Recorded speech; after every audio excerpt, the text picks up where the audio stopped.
I always loved the Lord, and from an early age I had a feeling that there was something that the Lord had for me to do.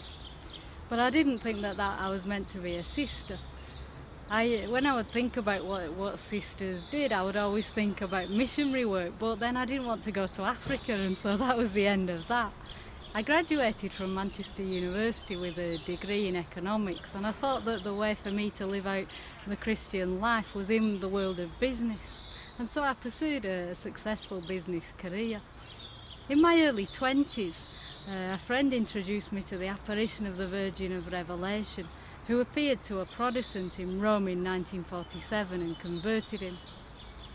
Within my heart, I developed the desire to understand better the truths of the faith as the Catholic Church teaches them. We formed a catechetical prayer group in the parish, and alongside my successful business career, we also met each week to discuss the truths of the faith.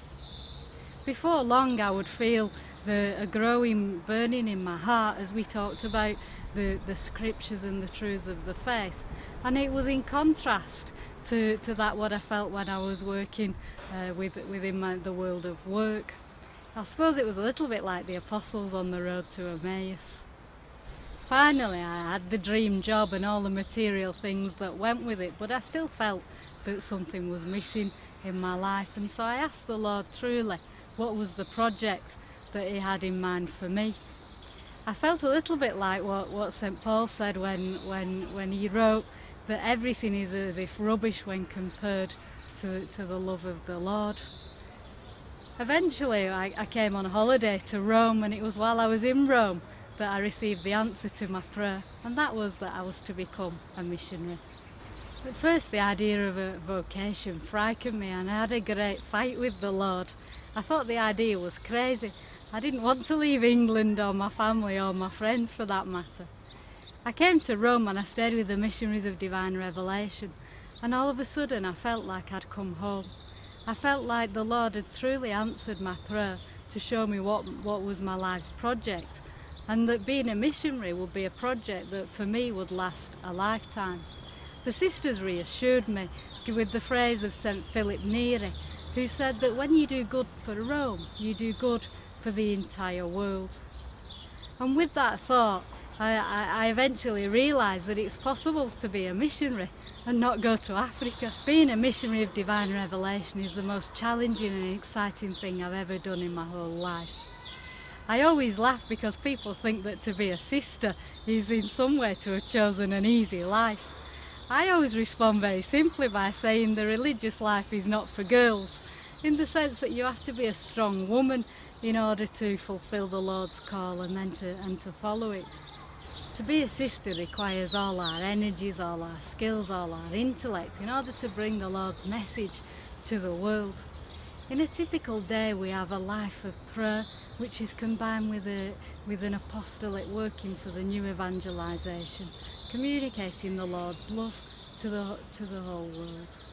To someone considering a vocation, what I would say is we have to remember that a vocation is a gift from God. We don't choose our vocation. It's a project that God has for our happiness, and therefore in our prayer we have to ask Him sincerely to show us what is the project that He has for our life. This is particularly powerful in front of the Blessed Sacrament. What's important about discovering our vocation is that we have a willingness to do it God's way.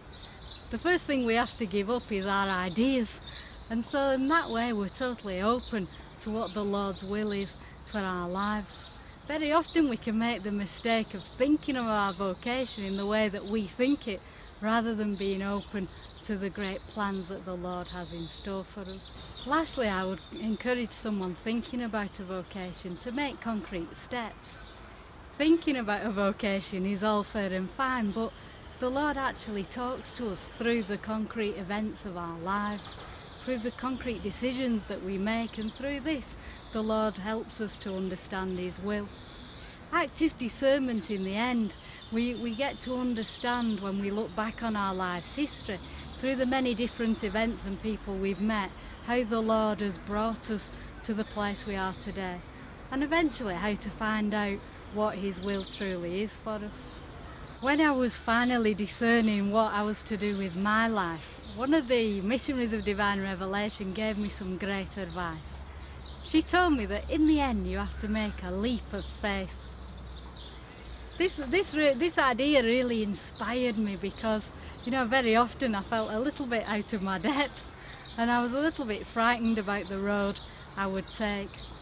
What I found is that the Lord does help us when we make the leap of faith, and Our Lady has a parachute in order to help us land on firm ground, and the gentle breeze of the Holy Spirit directs our course. So what would I say to anybody now considering a vocation? I would encourage you to make that jump. May God bless us and the Holy Virgin protect us.